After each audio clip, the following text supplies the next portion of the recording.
In the year 1744, Emanuel Swedenborg, one of the most famous scientists in the world, starts to see visions of things, and things start to get really weird. A fly that shouldn't be able to exist. He has experiences of ecstatic joy, meets Jesus Christ. He goes through wild mood swings. He sees a guy sitting on a block of ice, doesn't he? Seems angry with him for some reason.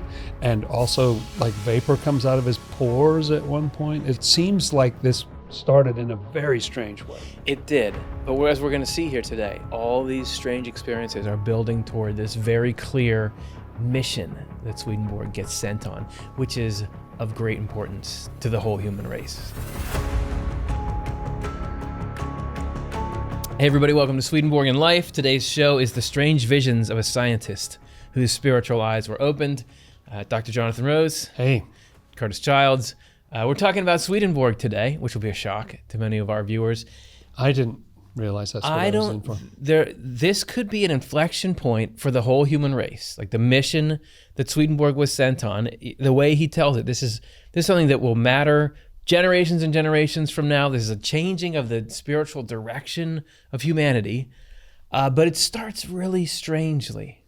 And it's like this clashing of these worlds, because he's like deep into the bleeding edge of science, and then starts to have these encounters with its spiritual, unseen dimensions. How does that play out? And it's not like you think. We're going to get into that today. And also learn a lot about how the spiritual world works and who God is, and the role of Jesus. Like, there's a lot here. So I want to start, though, small and strange. So let me set the scene for you. And you can explain this to me, because I don't even know the full context around this. It's just a line or two.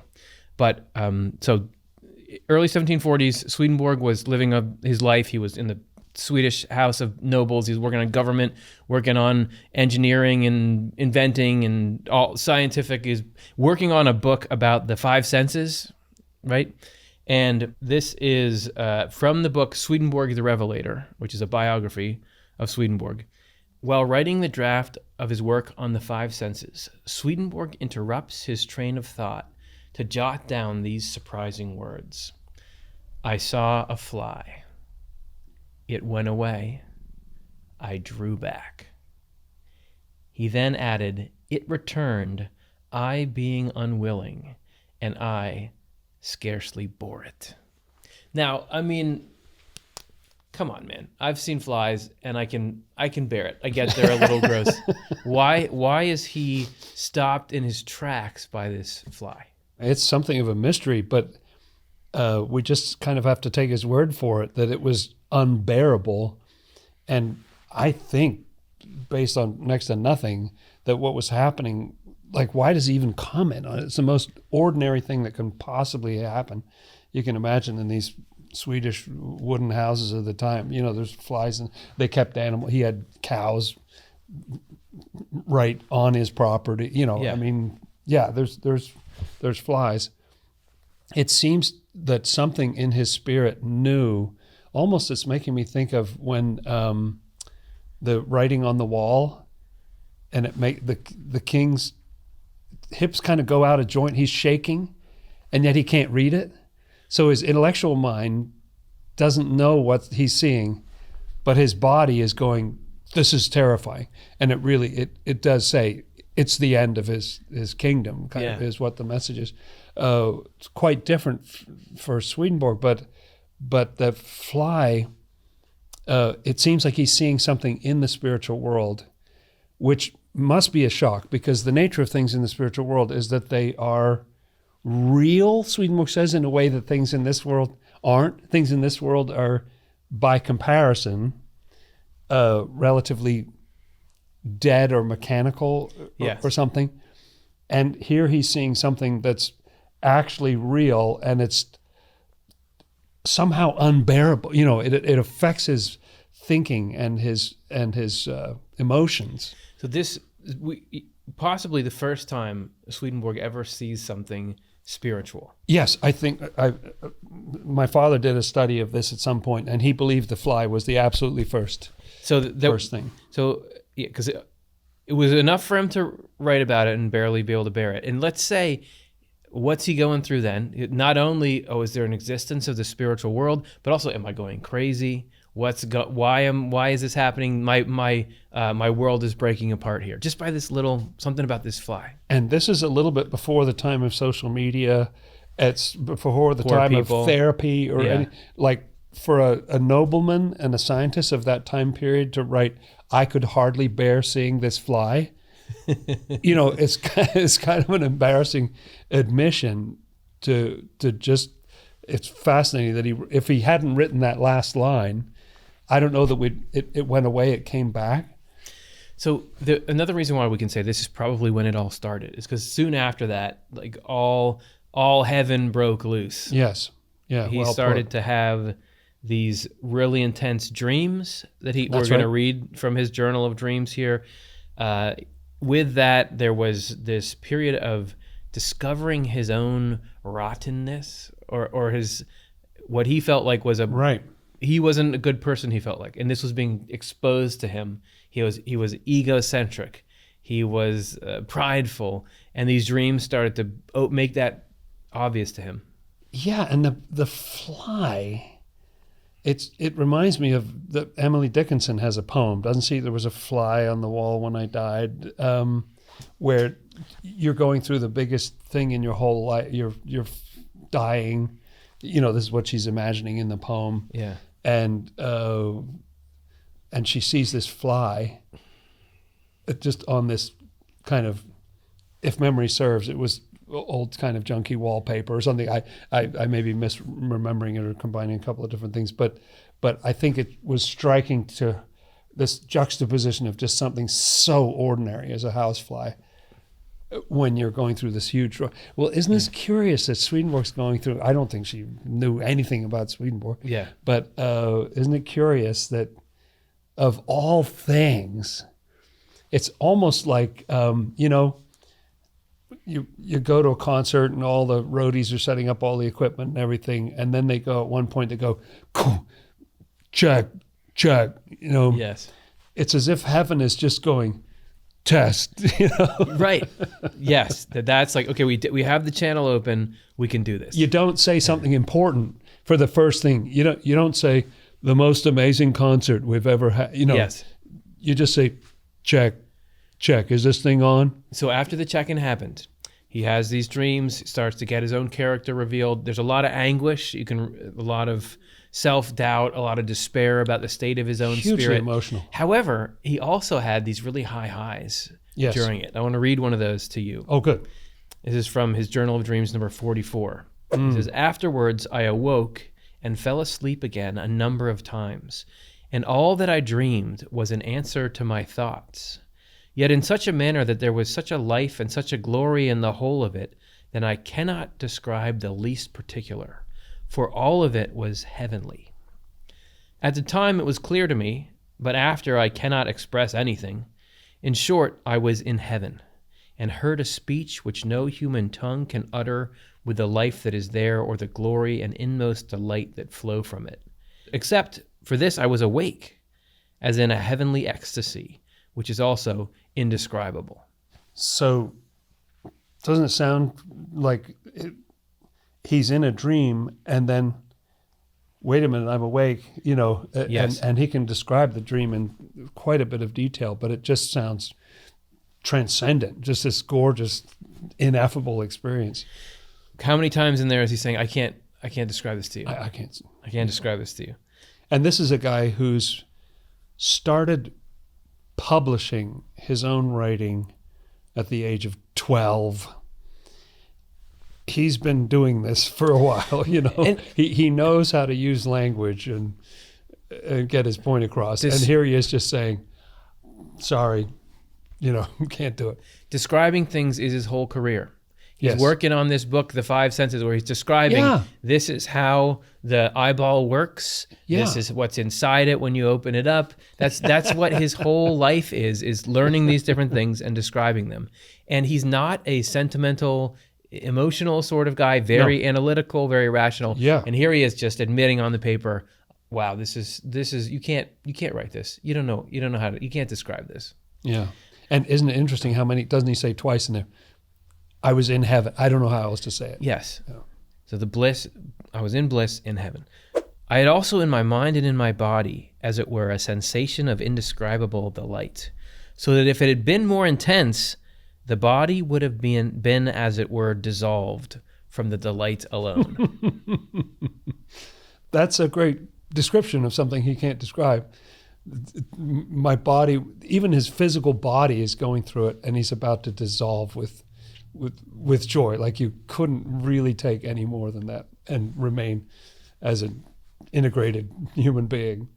So it continues to ramp up after that. He has a dramatic encounter with Jesus Christ, which we talked about at length in a show a couple episodes ago, which was called I Saw Heaven, what Jesus showed a scientist. It changed everything. You guys can check out that if you want to read that. However, he had a second encounter, briefer, with Jesus Christ that he wrote about in his Journal of Dreams. It goes like this. I had a preternaturally good and long sleep for 12 hours. Preternatural, as you've taught me, means not normal. Some kind of special sleep. Extraordinary. Yeah, that's right. 12 hours. That's pretty impressive. 12 hours of really deep, good sleep. Yeah, these unusual. People who tell you how to be healthy would say. When I awakened, I had Jesus crucified on his cross before my eyes. The Spirit came with its heavenly life, as it were, ecstatic, intense, and in a manner allowed me to go higher and higher in that state, so that had I gone on higher, I should have been dissolved away by this same actual life of joy. Wow. He doesn't talk much about Jesus on the cross. Overall, No, he doesn't. He's not a big crucifix kind of guy.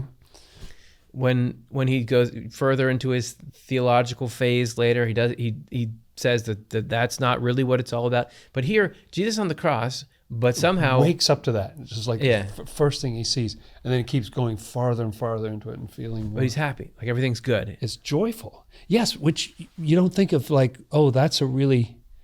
I don't think that's the usual emotion that's associated with seeing Jesus on the cross. It's like joy. So it kind of going up and down. He's got the fly, which freaks him out. Yes. Can't bear it. Starts to have these miserable revelations about himself and his own pride, and he starts to believe that my soul is never going to make it. I'm the worst. The worst of the worst. Then he's like this ecstatic joy.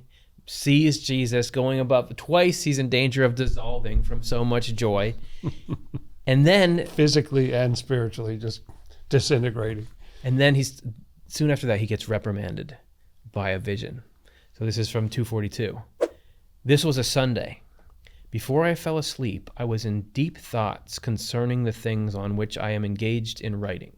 So the book he was working on. Which was a book, as you say, a book about anatomy.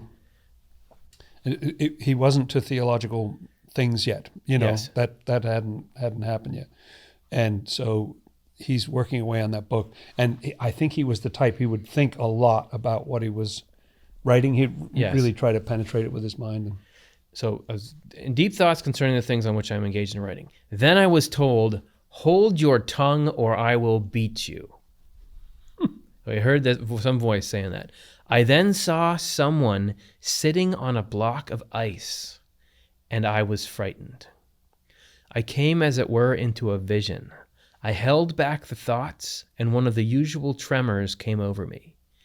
It means, here he gives you what it means. It means that I should not persist in my work so long, especially on a Sunday, or perhaps in the evenings. So you see the interpreter's already there, right? Like he's trying to make rational sense of what's, and so, hold your tongue or I'll beat you. And so he's seeing it's like a spiritual vision. There's not really a person there. There's not really a block of ice in the physical sense, but he's not in his room. He's seeing this, and it says after so first he hears a voice, which is interesting because in the book of Revelation, when Jesus appears to John on the Isle of Patmos, first he hears a voice as of a trumpet behind him, and then he turns around and sees the source of this sound. So it's just interesting. It happens in the same order that he hears, and yet what he's hearing is like, hold your tongue, I'm going to hit you. And there's this threat. And then if you don't shut up, I'm going to punch you. That's another way to translate that. That's exactly right. And then he sees this person. The only time I've ever seen somebody sitting on a block of ice, years ago, there's a church near here that has this big sloping hill down below it. Uh-huh. And these people brought these blocks of ice in the summer and would sit on them, and it'll act just like a toboggan or something, like a sled. You can go right down. They were going right down the hill on these big blocks of ice. Summer sledding. Yeah.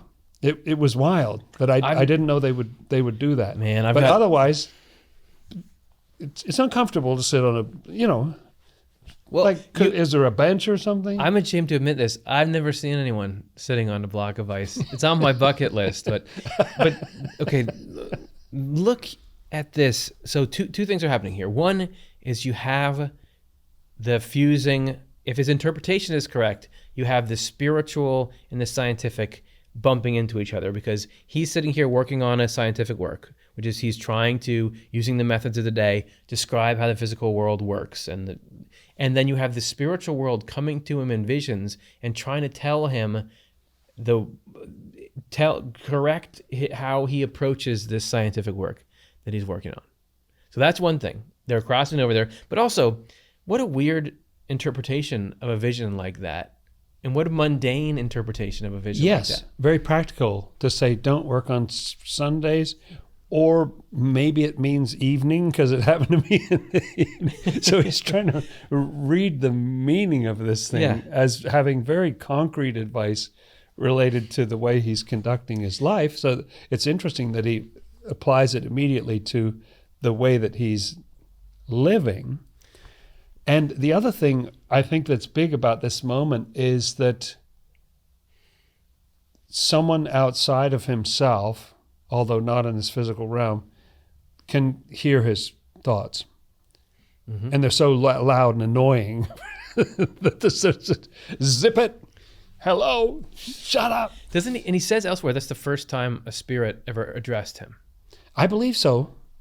There was another toothbrushing incident or something like that. But yeah, so this spirit's hearing, somehow his private world of thinking about his book is making so much noise that to somebody that they say, shut up.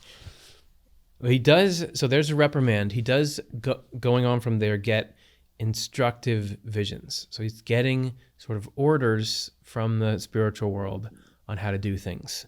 This is his Journal of Dreams 247. Once or twice there came before me Korah and Dathan, who brought strange fire to the altar and were not able to offer it. This is like the book of Numbers or something. Are those biblical names? Yeah. Okay. Yeah, there's some story about that they brought strange fire, and that was very, very bad. That the fire was supposed to come from the sanctuary, and they brought some other fire in there. Thus it is, when another fire is brought in than the one which comes from Christ. I also beheld, as it were, a fire that came to me. It is therefore necessary to distinguish between the spirits, which is a thing that cannot be done except through Christ himself and his Spirit. Yeah, and I think he's referring to something in the epistles there about trying to test the spirits and you know that kind of thing, right? So he's opening up to this spiritual reality. He's got a Christian background and is obviously taken these Christian principles seriously, and he believes that they're interacting directly with these visions. Oh, I saw this thing from the Bible. That's trying to tell me that I need to be careful who I listen to in the spiritual world. And this is not one of your top 20 favorite, most popular hits from the Old Testament. I didn't know who it was. When I was reading over this before, I was like, Jonathan will know, but is that two of his friends? It's Korah and Dathan. Come on over, guys. It's very obscure. Yeah. Then a little bit later, 254, so a couple days later. Afterwards, in vision, I saw a person dressed in a black cloak, but it was taken off, and he vanished. It means that the former blackness had vanished.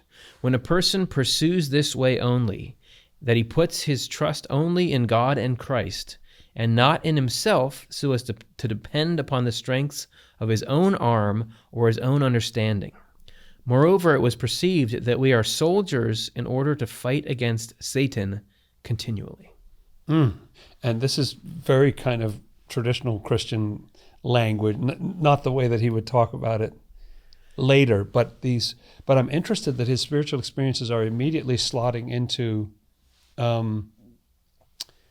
his Christian theology. He's thinking about Old Testament characters. He's thinking about Paul's saying about you have to test the spirits. And he's also thinking these are spirits.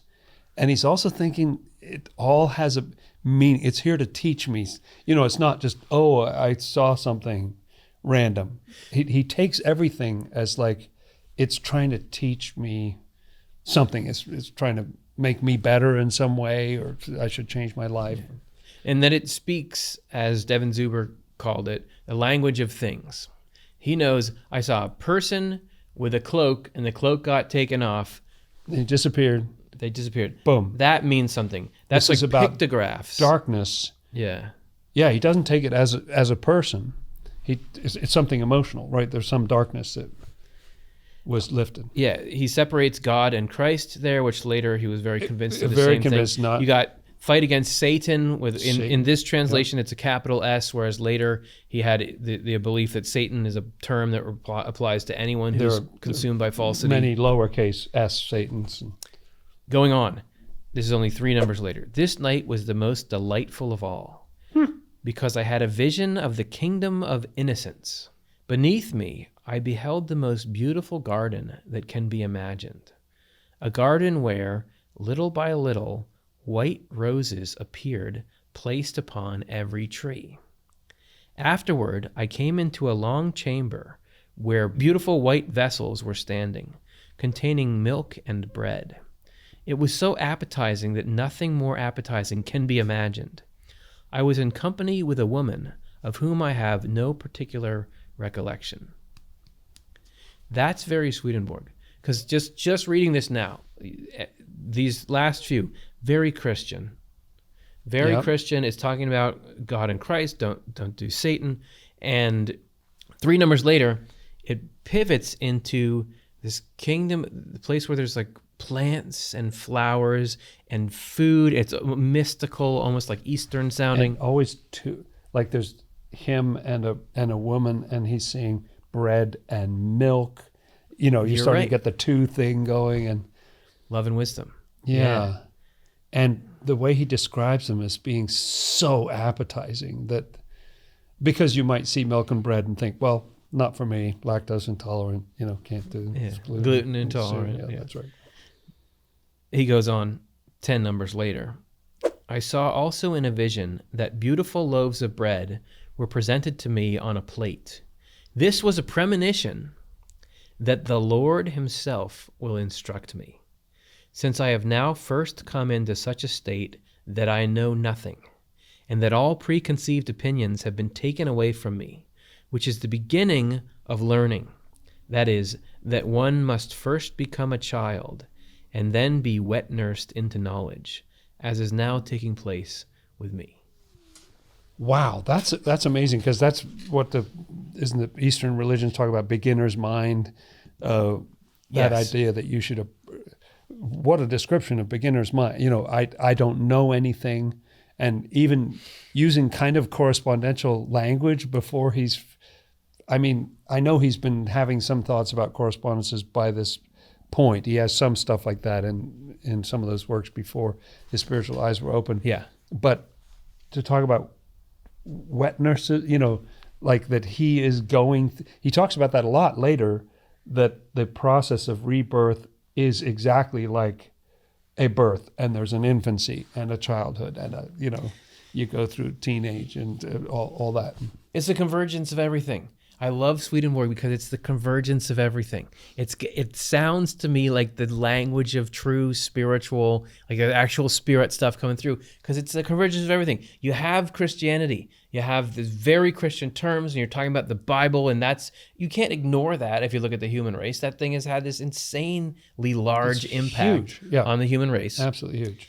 But then next thing, we're talking about like symbolism of flowers and gardens and trees, and then like this food was placed in front of me. Everybody knows food. And then you have here the beginner's mind. So you can't ignore that Eastern and the influence on the world from that, and just this process that people are really getting into now everywhere in the world of like, you have to become, I guess, as Jesus would say, like a little child. He's saying you got to get there to do it. And then he's talking about, look, this process that I'm going through here, y'all have been through it because you were all babies that couldn't eat anything but milk. Like this is a universal part of being a mammal. This is the human experience. So it's all like coming together in this thing. And it's amazing to think about this scientist, this rational sort of driven person whose nightlife, so to speak, like what happens when he's lying in bed, has gone berserk on him. Some beautiful vision, some terrifying thing. Who's the weirdo on the block of ice and fly? And he must have wondered if he was completely losing it. And yet, some of it's so transcendently beautiful. He sees all these loaves of bread and he thinks, the Lord himself is going to teach me. Why do you think that when you see loaves of bread? But he gets that message. He seems convinced that there's an intelligence in it and an order to it. And a purpose, exactly. Yeah. There's a mission. And that he has to get to, as you taught me, tabula rasa. That's right. Right. A blank slate. A blank slate. Just start again. Forget everything. He that what was it that made it so he could accept this mission that he's saying the Lord is going to send him on this mission. He had to get to a point where he didn't forget everything that he'd ever learned, because he draws on his knowledge of anatomy. Even right here, he's drawing on knowledge of the Bible and so on. But he let go of his preconceived opinions. So he didn't have an invested, this is the way I think it is, so I'm going to fight for that. He was like, God, you can teach me however things actually are. And for someone, if you're a nobleman in a society that seems to care a lot about such things, you get constant reinforcement every time you interact with people.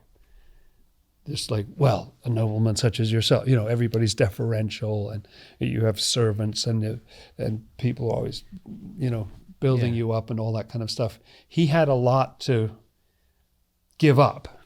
Right. Right. He wasn't a broken person. He was a high functioning, well regarded person. And not just. And I'm saying brokenness can help with that. But here he is coming from a position of strength, and yet he's just got to turn into a newborn. I know nothing. I'm way out of my depth. And he knew about as close to as much as anyone in the world then knew. He was not just a nobleman, but he was a bit of a rock star. He was well renowned for the stuff he did that smart people do. He had published things. He was an intellect to be tangled with on the scene of the European. So he was doing great. However, which usually if you're doing great, you don't want to learn anything new. You don't want to break down the system that you're in. Well, let's not wreck a good thing here. But he's got a great life going. But it was his visions that did it. Because as we sort of talked about a little bit, as he started to have these experiences, they showed him, you're a mess. You think you're doing great because you're rich and famous? You're a mess. You're selfish. This is the same thing that any near-death experience will show you. What matters is the same thing that Christmas Carol showed Ebenezer Scrooge. Doesn't matter if you're successful. You're bad. You're a bad person, and you got to not be a bad person, because it turns out whenever you encounter the spiritual side of life, that's actually what matters. Being good is what matters. So Swedenborg gets to the point where he's like, I'm so messed up. I am lucky that God's even given me a chance here. And that's when he gets into the point where he'll say, what do you got? I'm willing to learn. And I don't know what his spirit was when he was having that thought and the guy on the block of ice addressed him. But if there was any thought of like, Sunday evening, but it's not too late to get another thought from my groundbreaking book, and it's going to be great. And he really is pursuing truth, I think, in many ways for its own sake. But it's still interesting to think about how humbling it would be to be like having your best thought as kind of an important author in Europe and have somebody say, "Shut up, I can't bear it." Do I have to hit you to get you to stop? When we go see the comments to this episode, there'll probably be a lot of that. Like, Yes, right. both of you. I'm sitting on my block you feel of ice. us, right? They're feeling it. Yes, we feel the same way, ice spirit. Sure too. We're bonding over that. So Swedenborg had a trajectory in his life. He's in the middle of publishing 5 senses. It's going great. That's great. Starts to have these visions, blows apart his world. The fly's not real. I saw it anyway. Oh, it turns out I have all these problems. I need to get fixed. So now he doesn't really know exactly where his life is going. Right. Because how do you just ignore that and go on like it never happened? Like, this is huge. And he's getting messages. You can tell he's getting messages, but like, to what end? What are we doing? So what happens is he prays for guidance. Good. Always a good idea. Starts to pray for guidance, and then he gets maybe the strangest answer you could get. This is, I think, the most unexpected visit by God ever recorded. This is from somebody named Robsam. Who's that? Robsam. Robsam. I believe he was a Swedish banker. He was fairly high up in the Swedish society.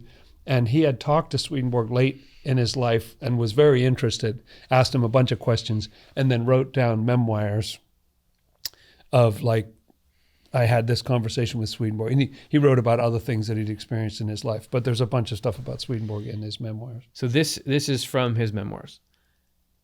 This conversation gave me an opportunity of asking him being Swedenborg, where and how it was granted him to see and hear what takes place in the world of spirits, in heaven, and in hell. Whereupon Swedenborg answered as follows, and this is the story of his encounter with God. I was in London and dined rather late at the inn where I was in the habit of dining, and where I had my own room period. My thoughts were engaged on the subjects we have been discussing. I was hungry and ate with a good appetite. Toward the close of the meal, I noticed a sort of dimness before my eyes. This became denser, and I then saw the floor covered with the most horrid crawling reptiles, such as snakes, frogs, and similar creatures. I was amazed, for I was perfectly conscious, and my thoughts were clear. So it's as if he's going into like a high fever or some weird hallucination, and yet he feels like I'm sharp. I have a good appetite. At a pub in London, where the nobleman has his own, he's got his own room. You don't want to have to sit with the. It's a VIP room. Yeah, that's right. At last, the darkness increased still more, but it disappeared all at once. And then I saw a man sitting in the corner of the room. As I was then alone, I was very much frightened at his words. For he said, "Eat not so much." All became black again before my eyes. But immediately it cleared away, and I found myself alone in the room. It sounds a lot like Christmas Carol, which we don't know if there was some influence there because it came out after Swedenborg. Yeah, but just I'm back, like the fire's coming back. What was that? So you praise to God for guidance, and so strange in a way to have this figure appear in this alarming, the room goes dark and then suddenly you realize there's somebody else, you're in your private room. Yeah. Where do you have more control? I mean, other than your own house, is if this is your room and the servants come in and then you get to sit by yourself and have your meal and have your thoughts. And here's somebody else in your room. Sounds like a dark figure. Did it say something like that? Yes. It said, I saw a man sitting in the corner of the room. Yeah, sitting in the corner. And then he's got this dramatic message that kind of really shakes Swedenborg, just like, well, so don't eat so much. Don't eat so much. There's frogs and snakes on the floor. Don't eat so much. Such an unexpected terror hastened my return home.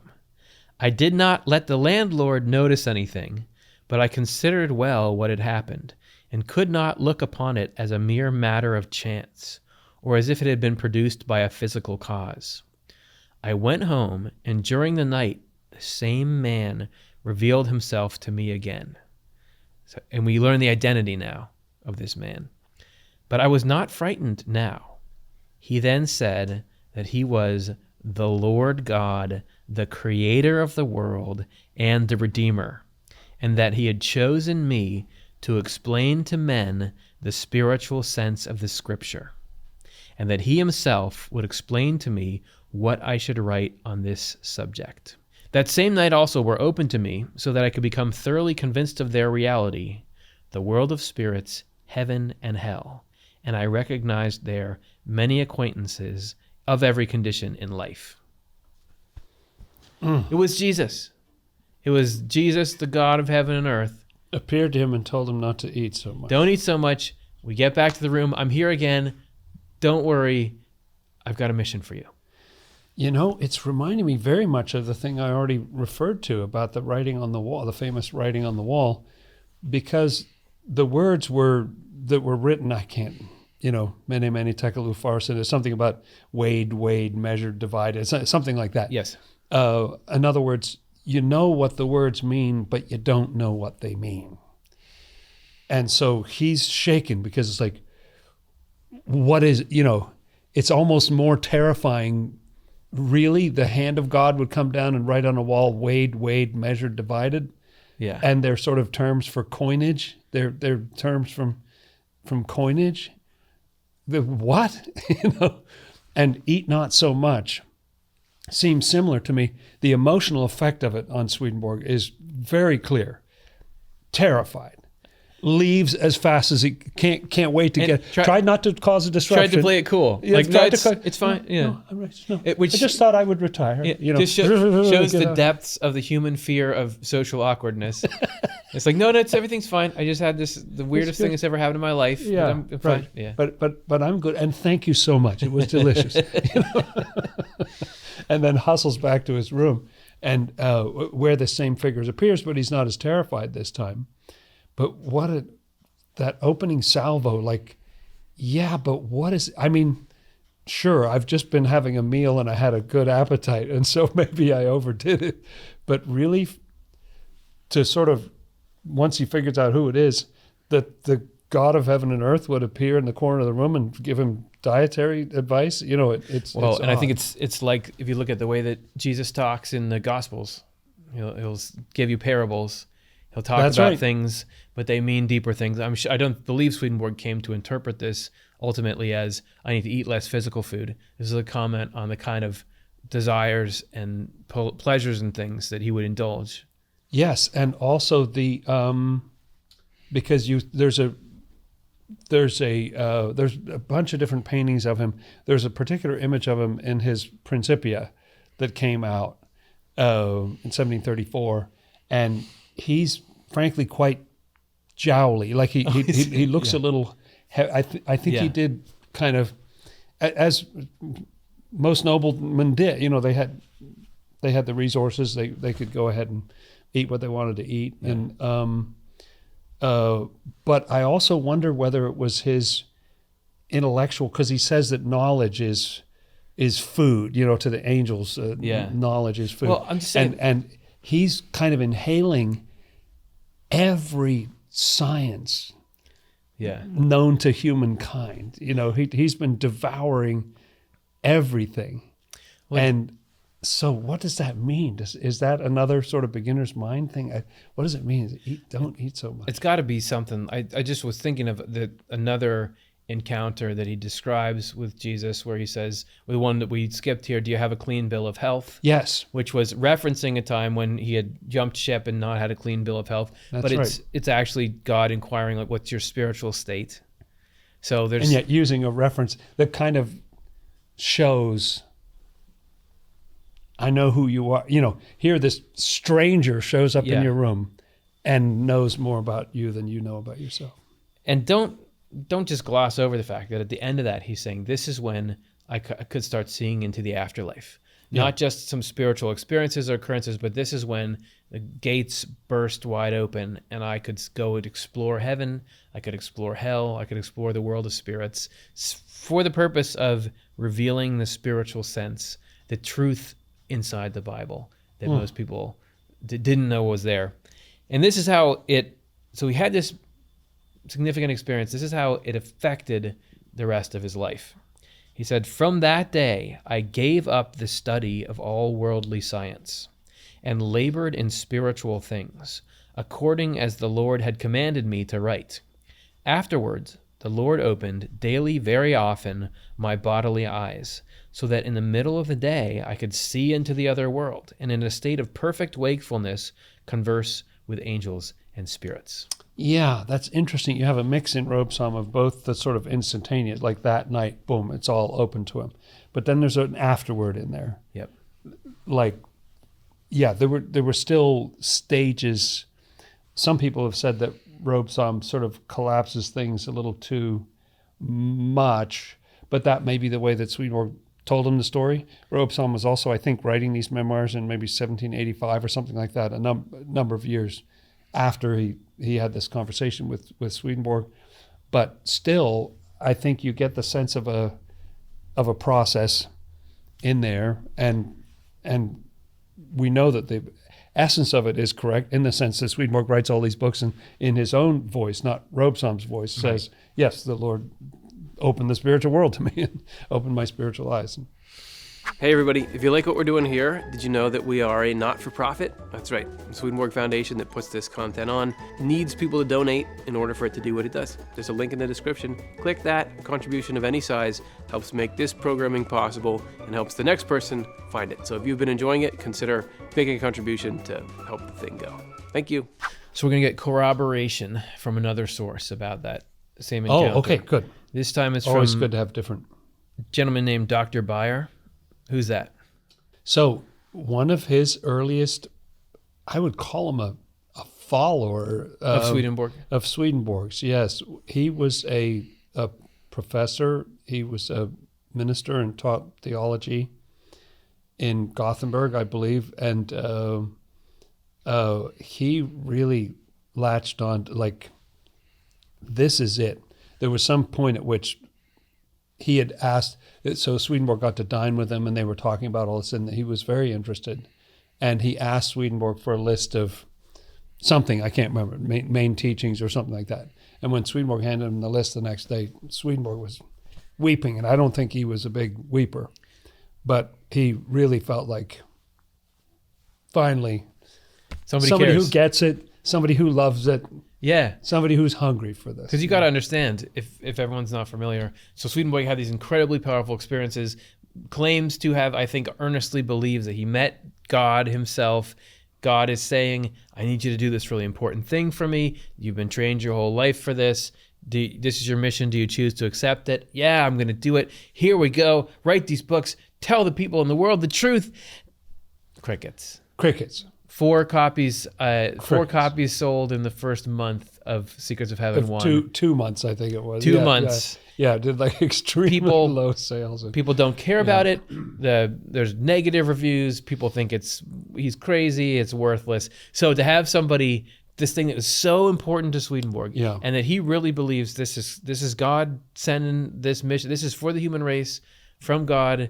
Somebody gets it. Here's a clergyman from the old order, a Lutheran clergyman who goes, this is it. And by the way, Beyer really paid for that. He was put on trial for supporting Swedenborg. For supporting Swedenborg, he was fired from his job for it. He had a wife and I think 6 children or something like that to support, and wow. and it adversely affected his life. So he spent the time doing the first ever concordance of Swedenborg's works. Like he was all in. And he has a wonderful statement that he makes at some point when they're asking him, like, why do you go for this stuff? And he basically says, if memory serves, that, look, I'm a very weak person. I'm conflict avoidant. I hate getting, I would never oppose the king or the hierarchy, the structure, whatever like that. It's just not in my bones. So something has to be so important to get me up here on this mic, in effect, testifying in court about how great this stuff is. This stuff is great, and I'm willing to go down for it. So here's Dr. Beyer's account of Swedenborg's telling of this experience. The information respecting says it's Dr. Beyer's testimony, so this might be from that trial that you were talking about. Yeah, I don't know when he said this, but yes, this is who cares? Testimony. Who cares what's accurate? We're just going. This is for entertainment purposes only. The information respecting the Lord's personal appearance before the assessor being Swedenborg, who was the assessor of mines for Sweden. That's right. That's his title. Who saw him in imperial purple and in majestic light, seated near his bed. So Swedenborg saw Jesus dressed in amazing clothes, sitting right by his bed. This must be after the event in the pub when he said he saw him again in his room. Yes, right. So Jesus is there, because he a lot of light, again. Purple.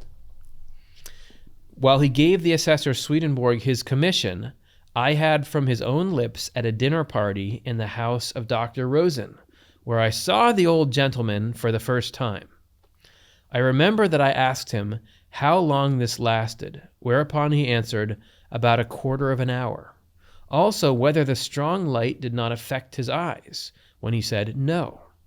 In connection with the occasion mentioned above, when the Lord in a miraculous manner opened the interiors of his servant, and thus the sight of his spirit into the other world, I may mention here that this opening did not take place completely at once, but gradually. A preparation had to precede, and what the nature of this was, he gave us to understand very clearly in a memorandum which he addressed to me in 1767, where he says, quote, "When heaven was first opened to me, I had to study the Hebrew language, as well as the correspondences in which the whole Bible was written, by which I was led to read through God's word many times, and since God's word is the source whence all theology is taken, I was thereby enabled to receive instruction from the Lord, who is the Word."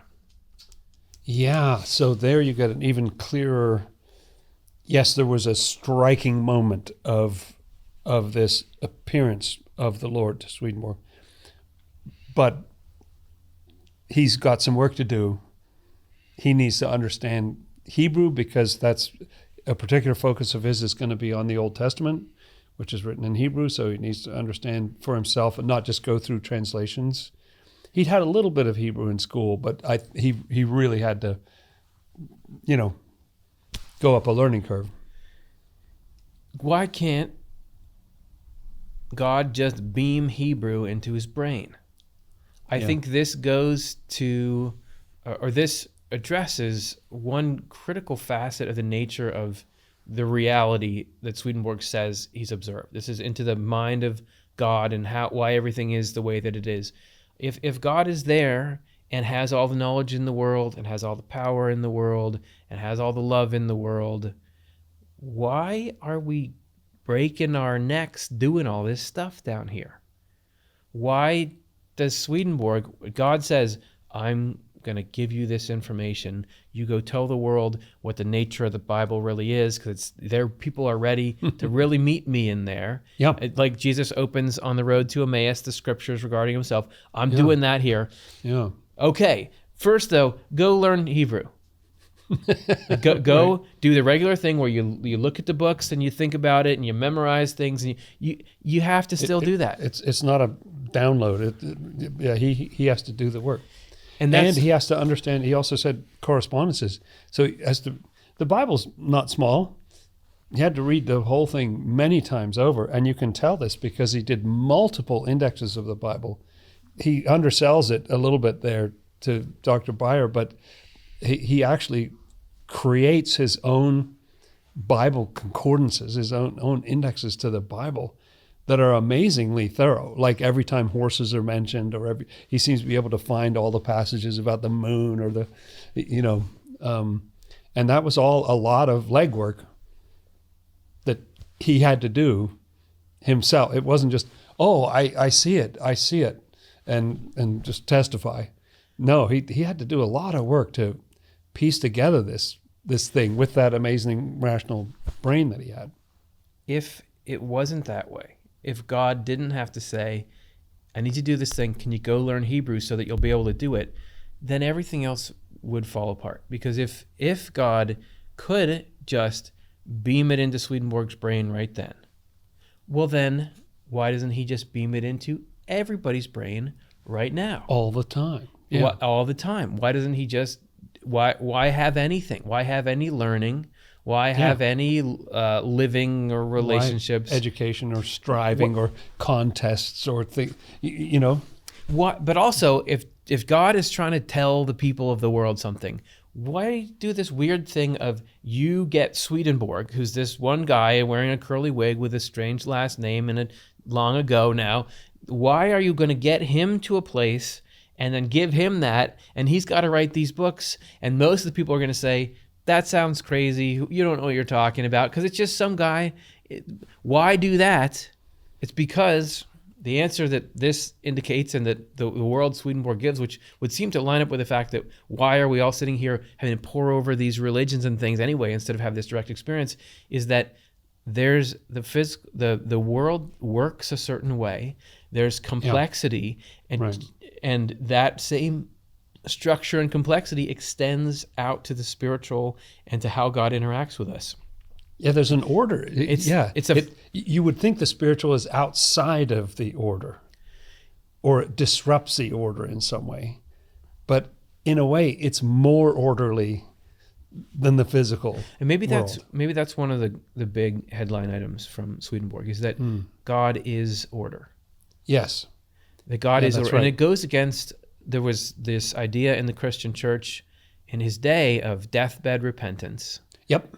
Which means essentially, very important notion. Yeah. They're like, God can just flip a switch whenever he wants.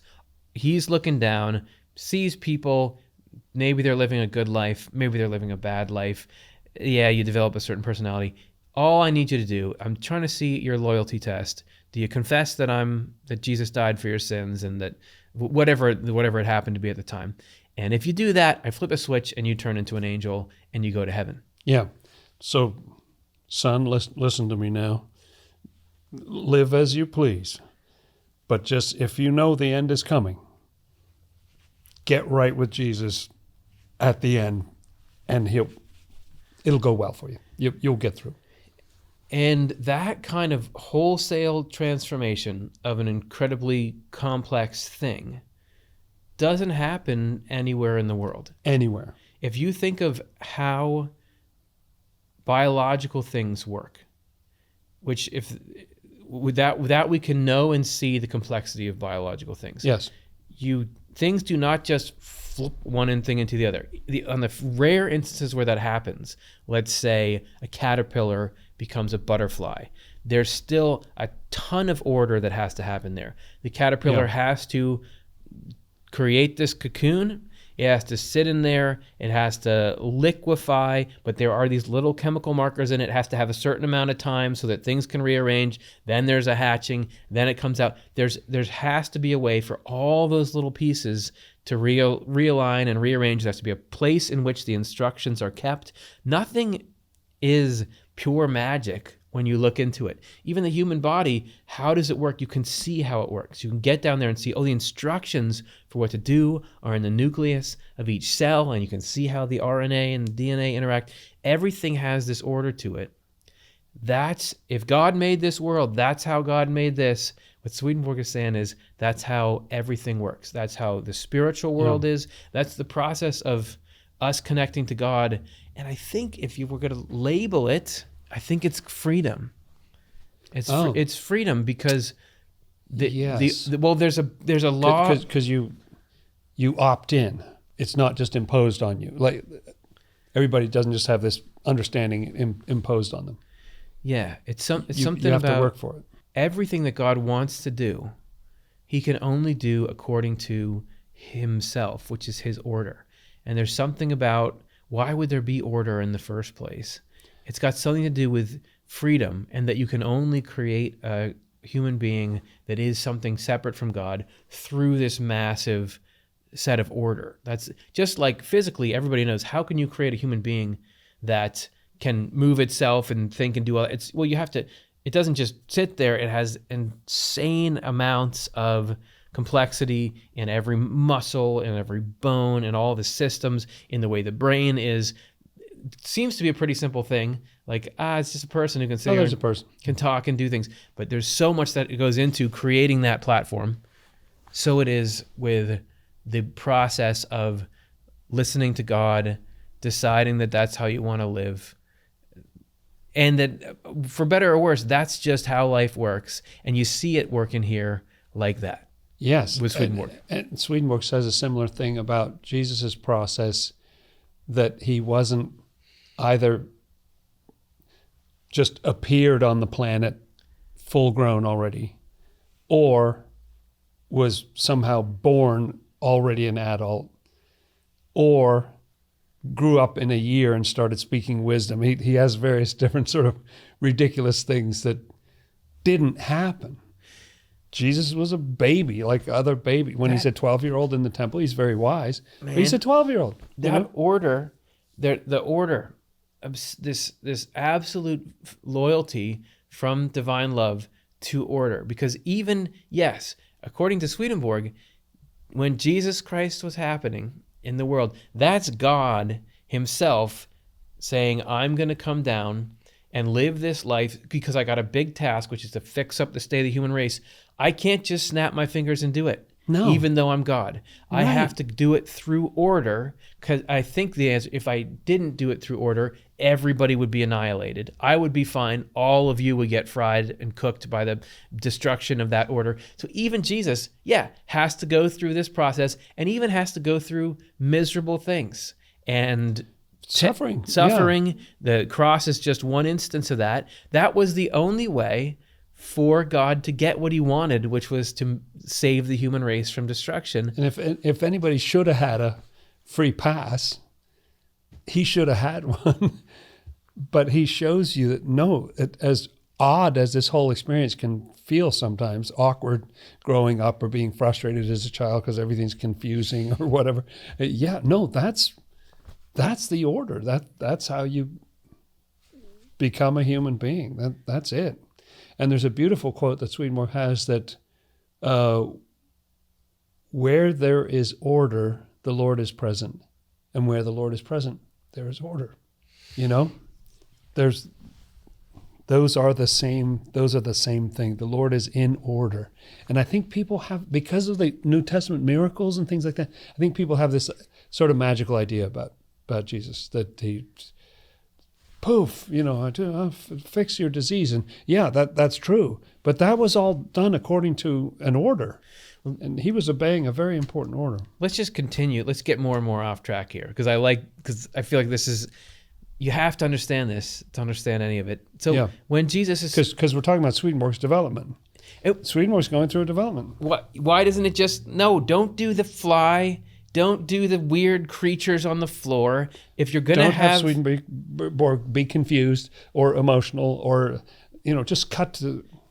If you're God, if there's God and you want to set someone up to be like a messenger for you, just don't do anything weird. Just do it straightforward. You're God. This is not your brand, is it? But hello, All of, if you look at the entire, certainly in the Christian tradition, you look at the entire Bible, Moses is going to talk to God. How's that going to happen? Oh, there's a little shrub that's on fire, but it's not real fire because it doesn't get burned up, and that's how I'm talking to you. And somebody tells him to take off his shoes. Take off your shoes. So that's I mean, how mundane and weird is that? John on the Isle of Patmos gets this. Jesus is resurrected. Now I'm going to give you the message, and it's barely comprehensible. All the strange things that happen. A lamb that has all these horns and eyes looks as though it was slain. Everything is like that. Even Paul, when he first meets, what Paul does is. It's very similar to Swedenborg, where he says he didn't know Jesus when Jesus was alive, was walking along the road, suddenly had this mystical experience where he says, I was caught up to the third heaven, saw ineffable things, just like Swedenborg is seeing ineffable things. And then Jesus says to him, unless I'm mistaken, something like, it's not good for you to kick against the goads, which does this little inside joke. And why are you persecuting me? Shows him all these different animals and says, eat all these. Is that Paul? Show all these different animals. Peter's the animals one, but I'm just saying. Same deal. It's same deal. Strange. Peter's having a nap and he sees all these animals and. Okay. Yeah. And isn't it Isaiah who gets lifted up to this holy temple and then somebody, and God saying, who will I send?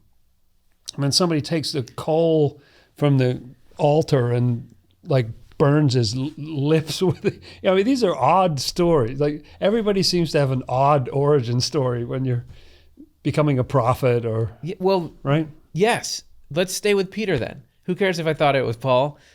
Peter has this vision where there's a bunch of animals and God says, eat all these animals. Yeah, and knock yourself out. Just like Swedenborg. The opposite of don't eat so much, by the way. Yeah, but it's about eating.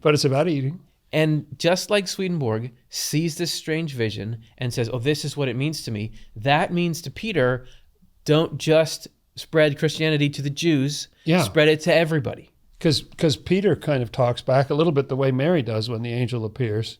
How shall this be since I don't know? She's a little weirded out by the message that she gets. Peter says, Lord, I've never eaten anything unclean. Like you gave me the 613 Old Testament laws. I'm paraphrasing, Yes. I don't eat all those. You told me nothing with a cloven hoof. Don't eat something that chews its own cow, whatever. And then he realizes, oh, this is saying, yeah, this is a whole change. This is the way the church is changing. And yet it happens to him in a weird nap with a weird thing about animals. And that exists in the same cinematic universe as all the laws in Leviticus that people point at to say this is absurd, that you can't eat shellfish or you can't mix polyester and satin or whatever that was. Yeah, and it's two different kinds of fabric. Meat with the mother's milk, like you can't mix those milk and meat. Don't. Everything, if you believe in anything to do with the Abrahamic faiths, yes, you have to see that the interaction of God with the human race is a strange one, or seems strange often starts to us. with very weird things. And that is because of order. That is because of order. And even Jesus' miracles, that yes, he does do some amazing things. However, they're extremely specific and limited in scope. Jesus never levels any kingdoms. He doesn't do, besides being transfigured in front of 2 or 3 people. Right. He doesn't do 3 people. Yeah. The kind of things he does is not even everybody's sitting there in a field and he says, here's food, and it just appears in front of them, and there's these goblets of wine, and it's a great just example. Guess what? We're going to do this strange thing where there's baskets, and you break it, and it keeps going, and it keeps going, and that's the extent of it. But still, just a meal. I'll change water into wine. The baskets, and you count how much stuff is left over. It's a great point. He didn't go poof, and then everybody's got a loaf in front of them. He just breaks it, and they're putting it, and there's more, huh? But it's quite low key, isn't it? He heals a few people, always one at a time. He never lifts a chunk of the earth out to be a floating island in the sky and whisks people up there. And like what kind of dramatic things you would do. And the water into wine it's not, I mean, why not just like make wine?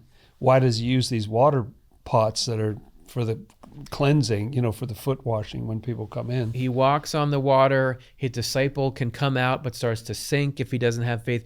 I'm just saying that it's order. It's all order that makes it like that. And a bunch of prophets and disciples do similar miracles, don't they? Like once they've connected with something divine, they're doing similar things. And again, so many of these miracles have to do with a message about the nature of the change that's going on in religion and things that help people live better lives.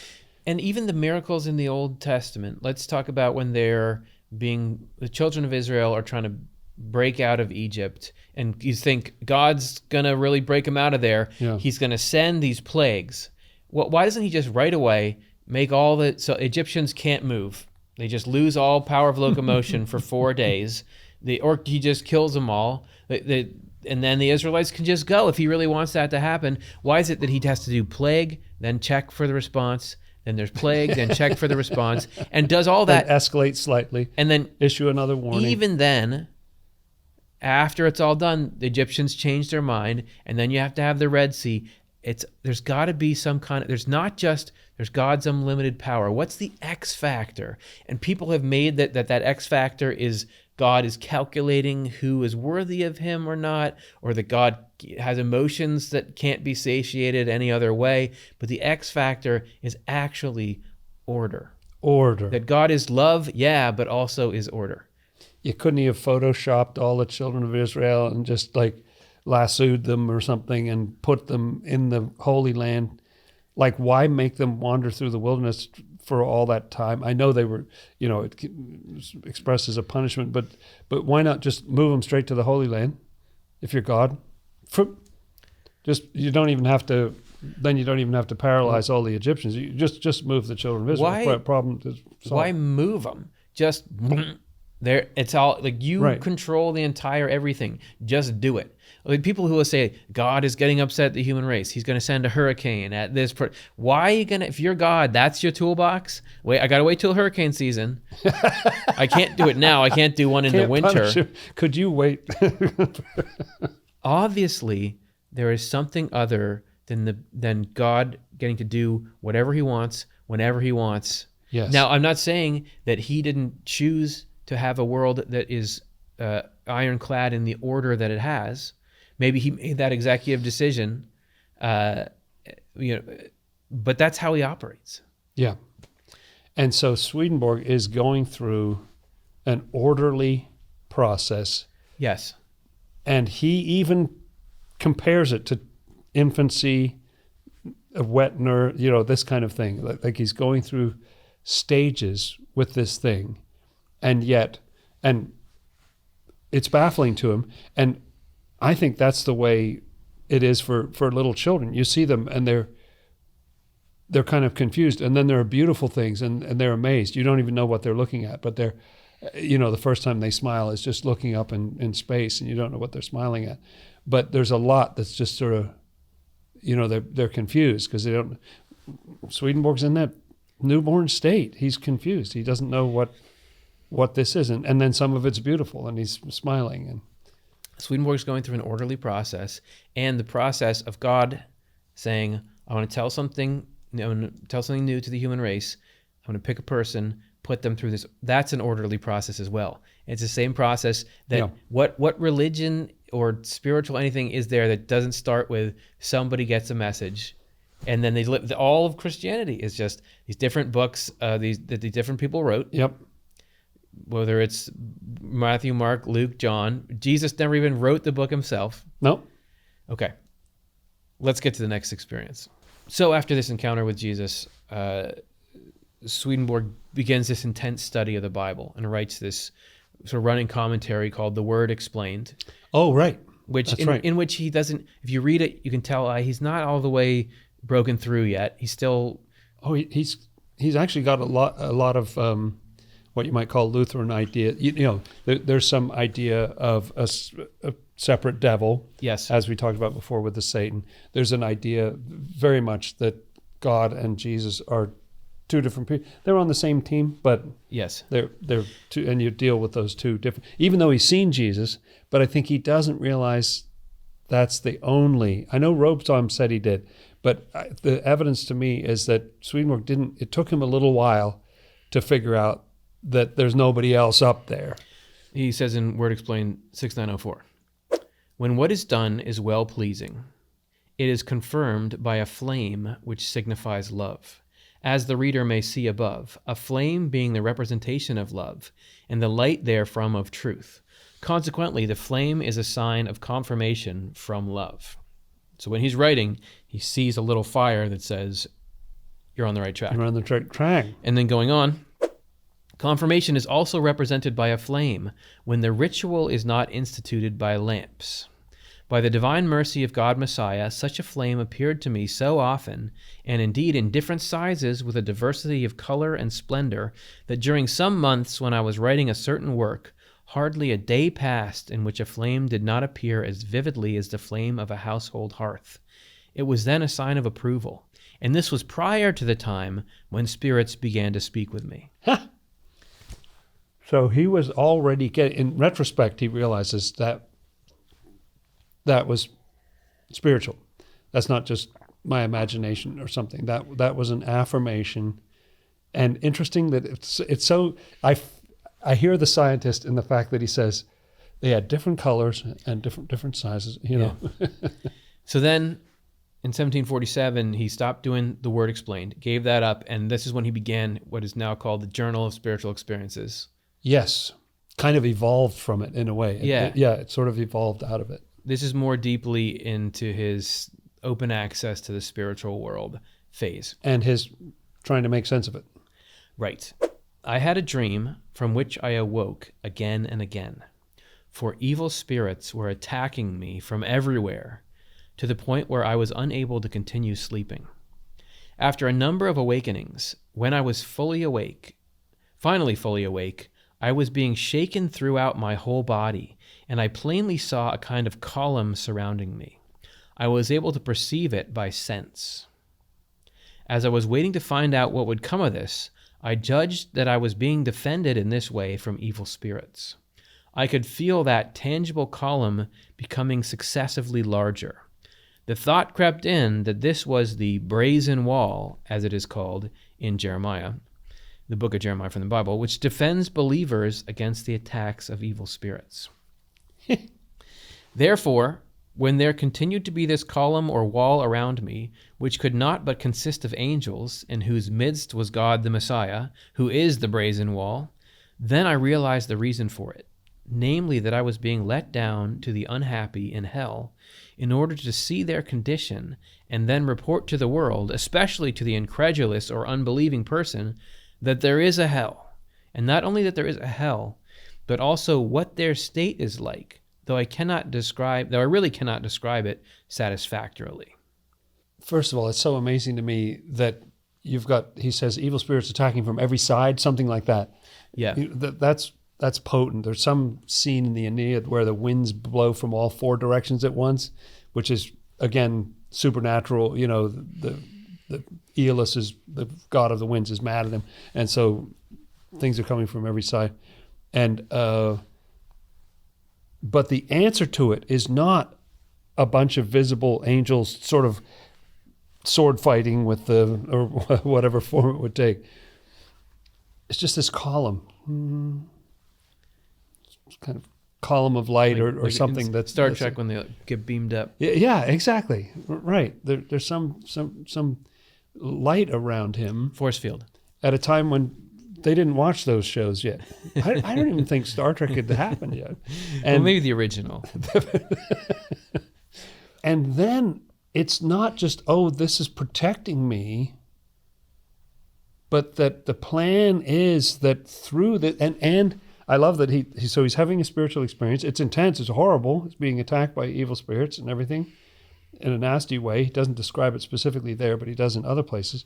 But then it's also going to be where this will take him safely down into hell so he can interview people and tell, but he doesn't immediately know that when it starts.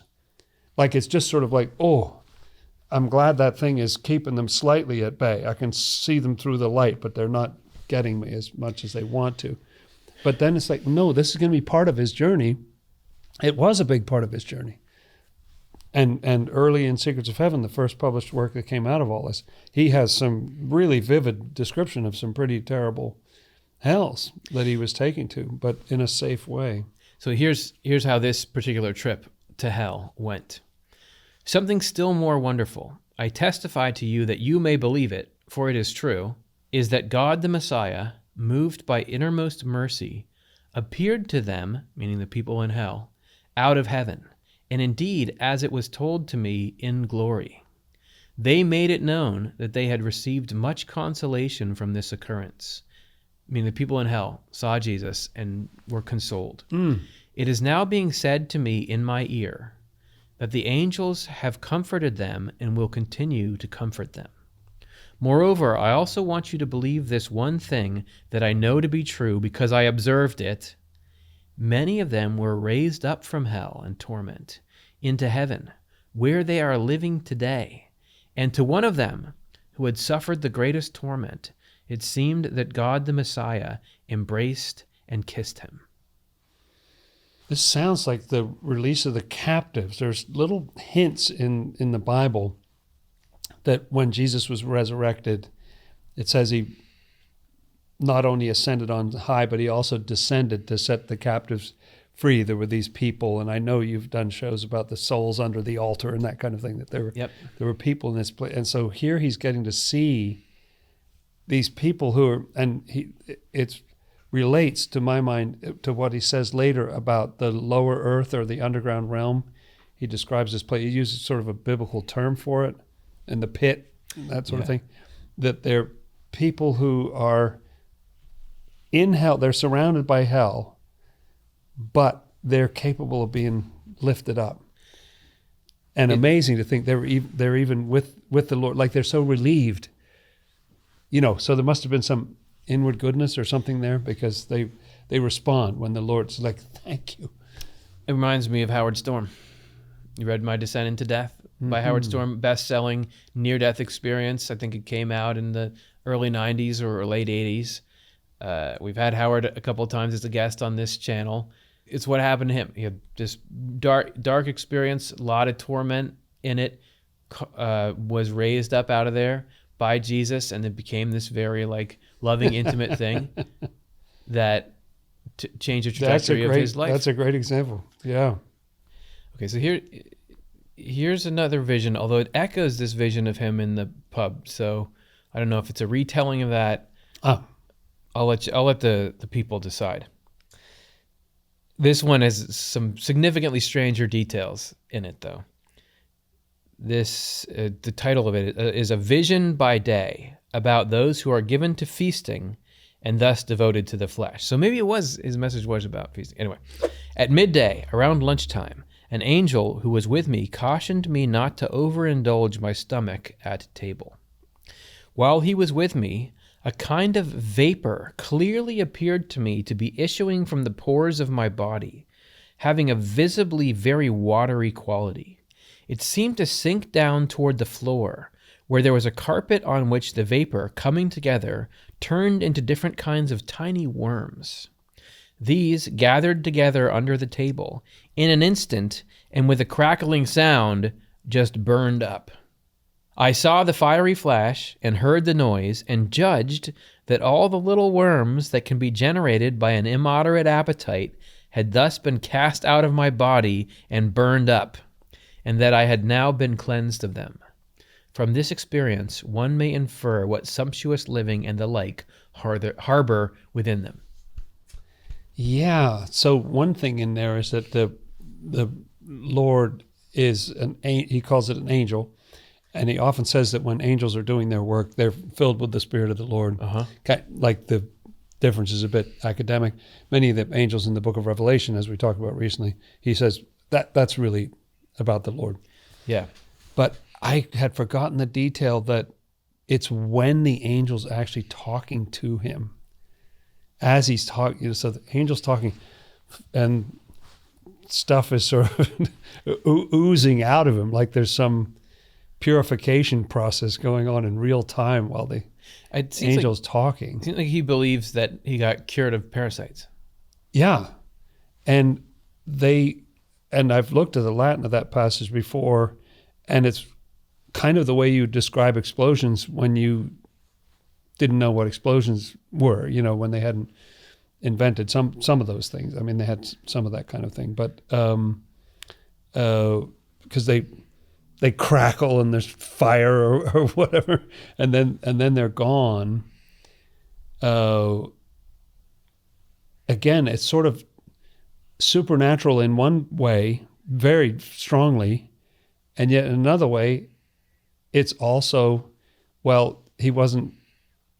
you had to get rid of these things. You have to get rid of these things to get to the next level. Here's one last experience from his journal of spiritual experiences.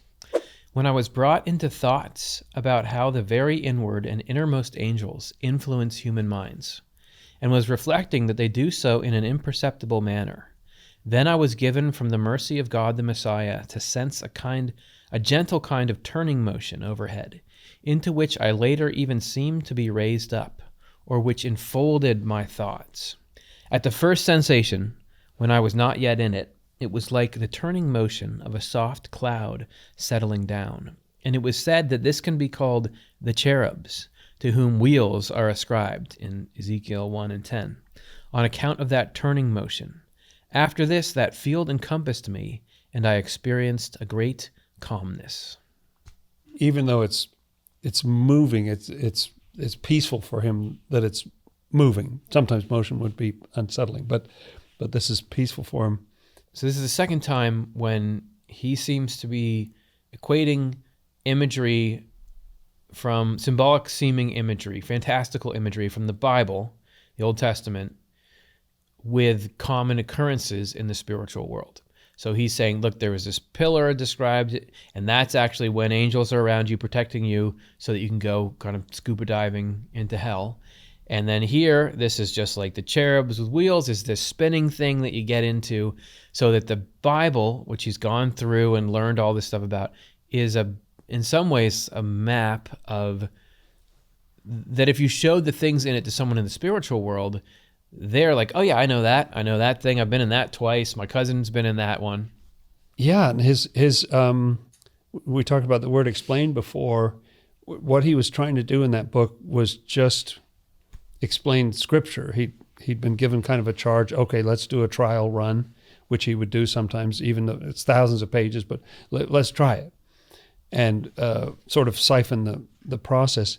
But as he's writing those things, he's having spiritual experiences that are telling him what the Bible means.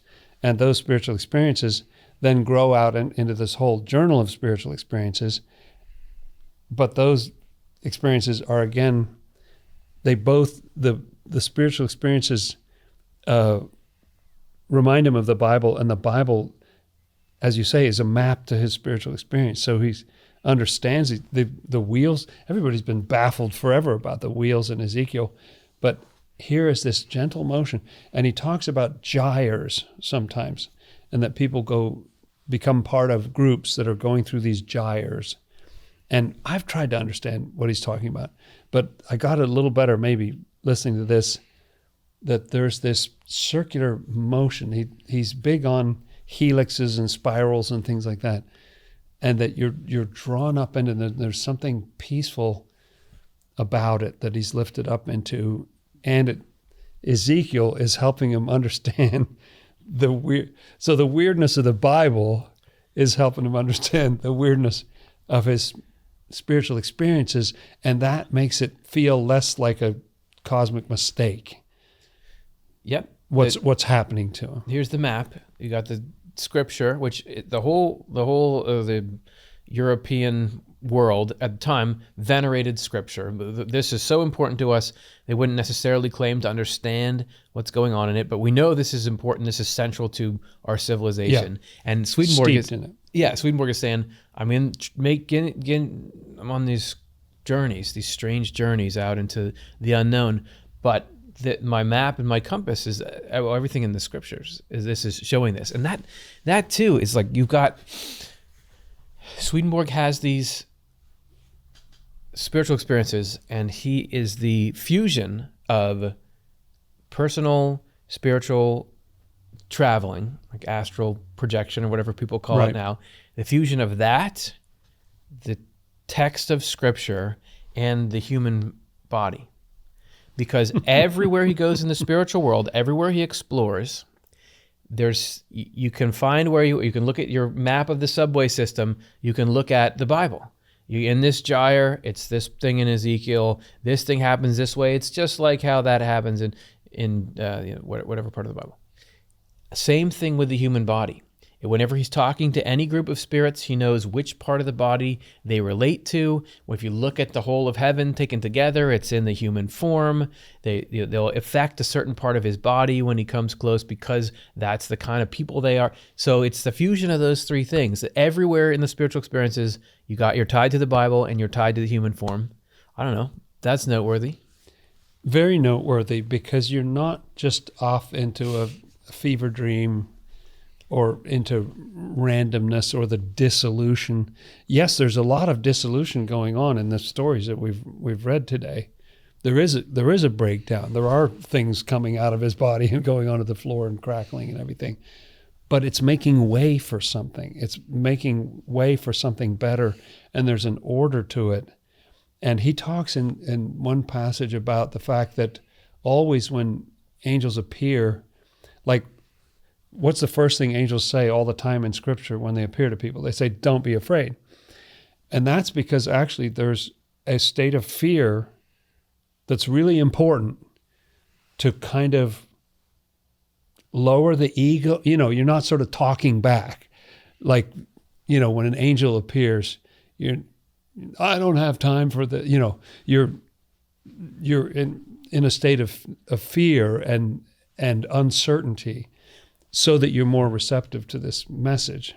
And angels know this is like, you're going to be scared with me talking to you. I think about, so I'm like a 40-year-old sort of big weird man. If there's a kid that I don't know that I have to like, oh, excuse me, I have to go around you. I know, like, as soon as I open my mouth, they're going to be, I'm assuming they're probably going to be like freaked out that I'm even here. Scared, yeah. So like I try to like, why are you talking to me? I have a high, like soft high voice. Try to soft and stay like like that's just part of like my presence alone is going to make you like, who are you? Yeah. So imagine how it is just for trying to angels. Where every time they show up to somebody, most of the people in the Old Testament thought they were going to die, because when an angel appeared to you, that was supposed to be the harbinger of death.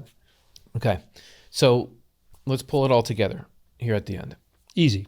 Emanuel Swedenborg is leading scientist, one of the top scientific minds in the world, embarks on this journey that he says is commissioned by God, where a huge part of it is studying the Bible and understanding the meaning that's in there. Yep. But this other big part of it is the journeying through the spiritual world, seeing heaven, seeing hell, experiencing it for himself.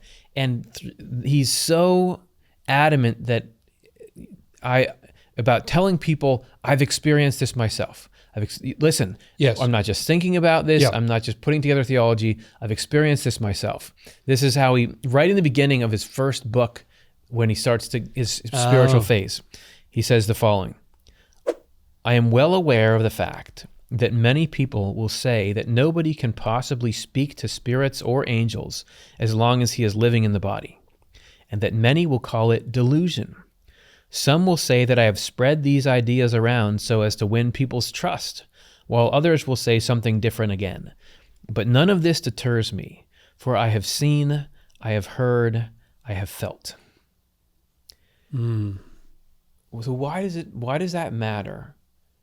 I think part of it is that what the Swedenborg phenomena was supposed to do, what he believes the mission he was given is, in part, is to get people aware that there is a spiritual part to reality. That's the thing that we're all sitting here and we all agree on exists, which is, Physical world. Physical world. We can agree on that at least. Istanbul is in the physical world. Mars is in the physical world.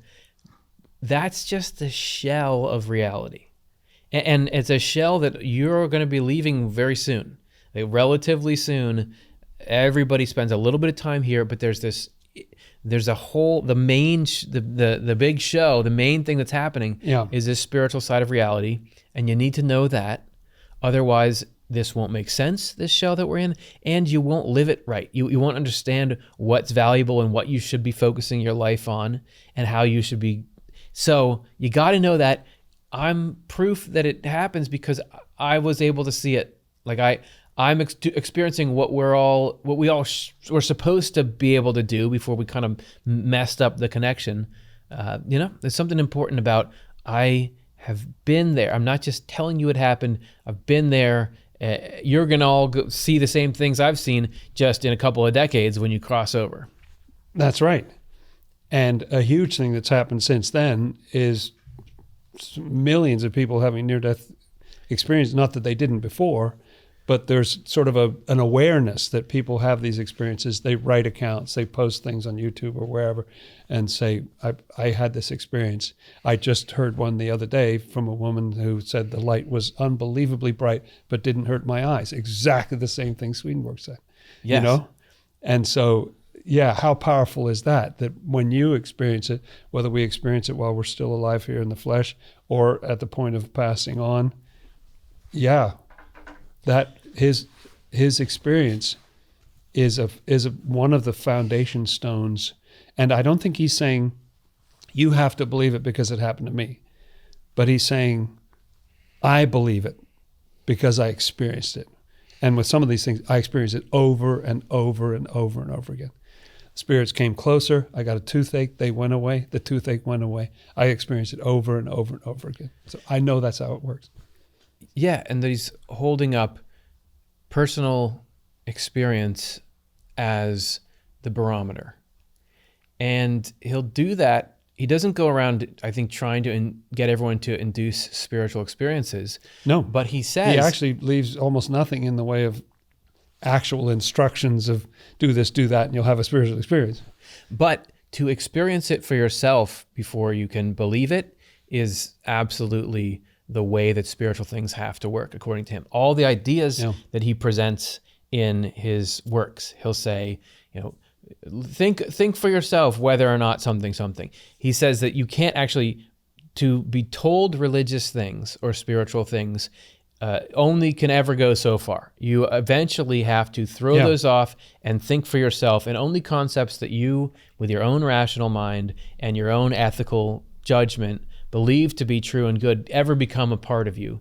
So everything that, whether or not you believe in God, whether or not you believe in these things like the afterlife he's telling you, it ultimately has to come down to your experience with those concepts and how they measure up against what you believe and understand from the Word, whether or not you believe in the Word and whether or not you think it's the source of truth. You have to come to that conclusion for yourself in a state of freedom. A scholar friend of mine who was really steeped in Swedenborg coined the phrase, look it up in yourself, which is basically what Swedenborg's quite often telling you to do. Look in yourself. Do you have some thoughts that can look down from those thoughts on other thoughts and comment on those other thoughts? Isn't that interesting? So you experience that. You know what that's like. And look it up in yourself. Look it up in your own experience. And that's kind of unhackable, isn't it? People can tell you all sorts of stuff, but if you can look it up in yourself and you see that it actually, in your own private interior space, that it works that way, it's compelling. Well, when people ask Jesus, who is he? He always says, this is exactly who I am. You have to believe it. or wait, no. Isn't it true that when who do people say Pontius I am? Who do you think I am? Pilate is trying to say, are you the king? And he says, that's right. And finally he'll say, okay, it's as you said, but he won't venture it out. When he'll say, you say so, or something. Yeah. And he won't give you. Who do people say I am? Direct answer. Who do you think I am? What is your reading of what's the law say? What's your reading of it? What's your reading of it? And right. Thomas says, Are you really you? Why don't you put your hands in my wounds and let me know what you think? That's the nature of God. Ultimately, you have to use your freedom and rationality in order to let anything in. I want to make this point too, that I was just recently reading a book where somebody, maybe we'll do a response video to it on one of our channels here, but where somebody's trying to say that Swedenborg denied the authority of the Bible because essentially he made up this inner meaning that can circumvent or dislodge the literal meaning. So he's just kind of making it say whatever he wants it to. Swedenborg is more Bible focused than anything anywhere ever. I mean, if you look at the doctrines of a lot of the Christian churches, they interact only with certain little parts of the Bible. There's a lot of doctrines and things that are, Dante influenced people, papal bulls influenced. But there's a lot of stuff that has very little, if any, interaction with the Bible. Whereas Swedenborg, yes, he does this weird stuff like travel the afterlife, but everything is wrapped up in the Bible matters here, it matters here, it matters here. And I think that and he really goes for the whole Bible. Yes. Meaning that there's a lot of selectiveness. I think you're right, of where you fasten on certain proof passages or certain passages that lend themselves well to a certain interpretation. Yeah, let's grab that.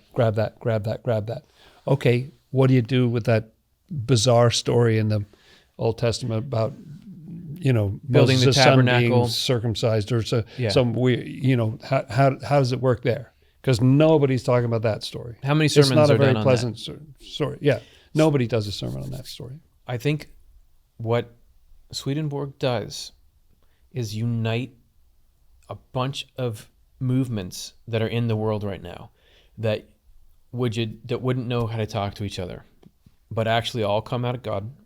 So we talked about this a little bit before, but you got the personal spiritual experience thing.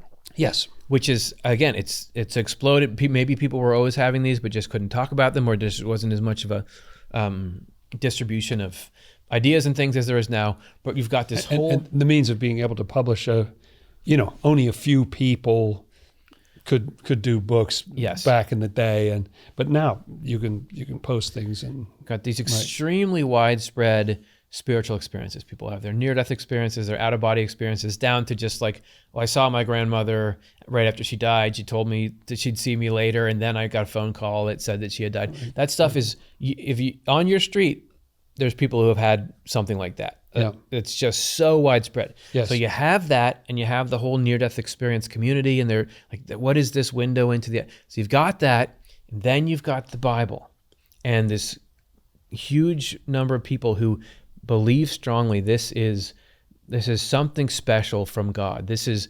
the center sacred text of everything. And Swedenborg says this is how those two things talk to each other. But then it's also the human body, the thing that we walk around and live in all the time.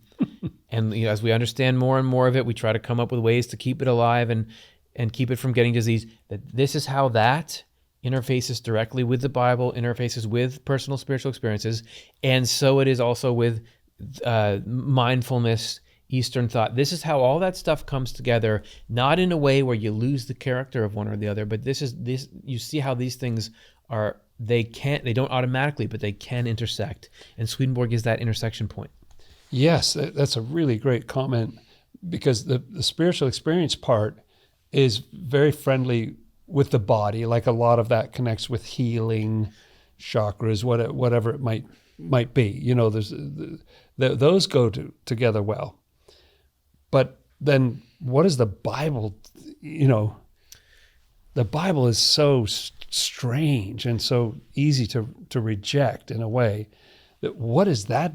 And what does the Bible have to do with your body? Nothing.